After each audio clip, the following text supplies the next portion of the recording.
Hi hello welcome to post 360. నేను మీ మురళీ రాపల్లి. ఎంత చెప్పినా కూడా ఆంధ్రప్రదేశ్లో పరిస్థితులు గంజాయికి అదేవిధంగా మాదక ద్రవ్యాలకు కేంద్రంగా మారాయి అనడంలో ఎటువంటి సందేహం లేదు.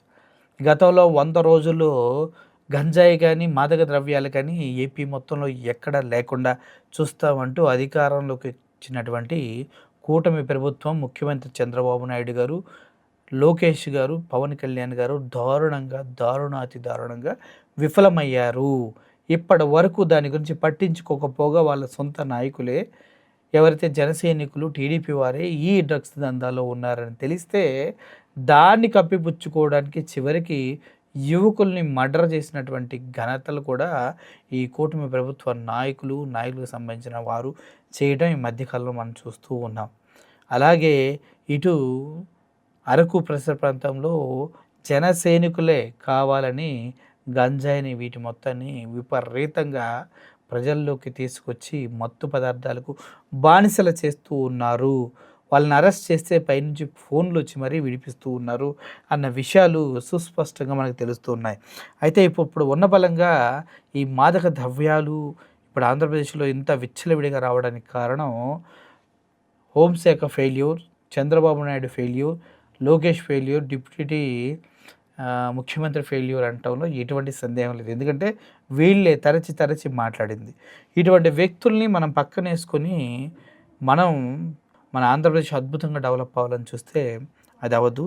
అదేవిధంగా రీసెంట్గా ఒక టూరిస్ట్ రావడం జరిగింది ఆంధ్రప్రదేశ్కి. ట్రావెల్ బ్లాగర్ సోనీ అనే ఒక వ్యక్తి, అతను దేశం మొత్తం తిరుగుతూ ఆంధ్రప్రదేశ్కి రావడం జరిగింది. అయితే అక్కడ కొంతమంది మద్యం మత్తులో ఉన్నటువంటి యువకులు వారికి డబ్బులు కావాలని తను అడగడం జరిగింది. నేను నా దగ్గర డబ్బులు లేకుండా నేను ఇలా ట్రావెల్ బ్లాగర్ని ఇలా తిరుక్కుంటూ వెళ్తూ ఉంటాను, కాబట్టి నా దగ్గర డబ్బులు అడగండి, నేను ఇవ్వలేను అంటే వాడిపైన దాడి చేసి కెమెరా లాక్కొని అతని బట్టలు చించి కొట్టడానికి ప్రయత్నించారు.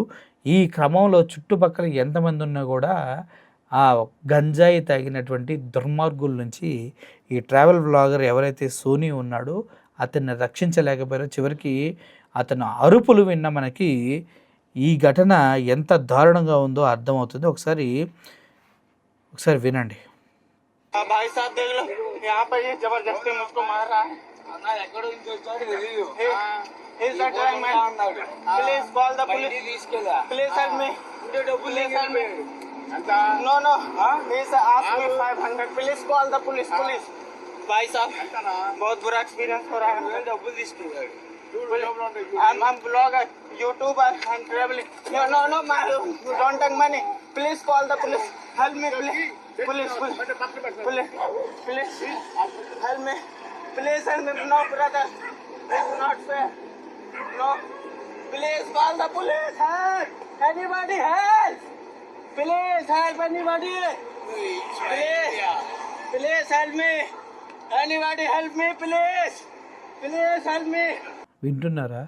అర్ధరాత్రి నడి రోడ్డు పైన ఏ విధంగా ఒక ట్రావెల్ బ్లాగర్ పైన దాడి చేస్తూ ఉన్నారో ఇది ఆంధ్రప్రదేశ్లో జరిగినటువంటి ఒక ఘటన.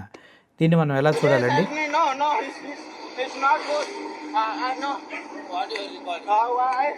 No, for safety. No, it's not good, brother. Please help me, anybody. Please. అతనికి తెలుగు రాదు, హిందీ ఇంగ్లీష్లో మాట్లాడుతూ ఉన్నాడు. అయినా కూడా నిర్దాక్షిణ్యంగా ఆ కుర్రోడు షర్ట్ పట్టుకొని వెంటబడి డబ్బులు లాక్కునే ప్రయత్నం చేస్తూ ఉన్నారు. ఈ విధంగా రాష్ట్రం పరువు రోజు రోజుకి దిగజారుస్తుంటే మంచి మాటలు చెప్పి గతంలో మీకు గంజాయి దూరం చేస్తాం, మత్తు పదార్థాలు దూరం చేస్తామని చెప్పేసి అవాకులు చెవాకులుగా మాట్లాడి కనీస జ్ఞానం లేకుండా వాళ్ళ సొంత పార్టీ వారే రీసెంట్గా ఒక గాయకుడిని కూడా కాబట్టి చంపేసింది.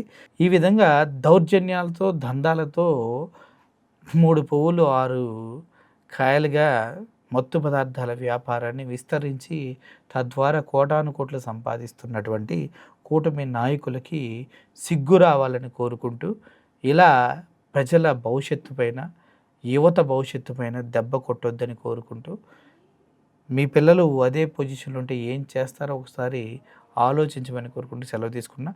Thank you for watching this video. Murali signing off. Thank you so much.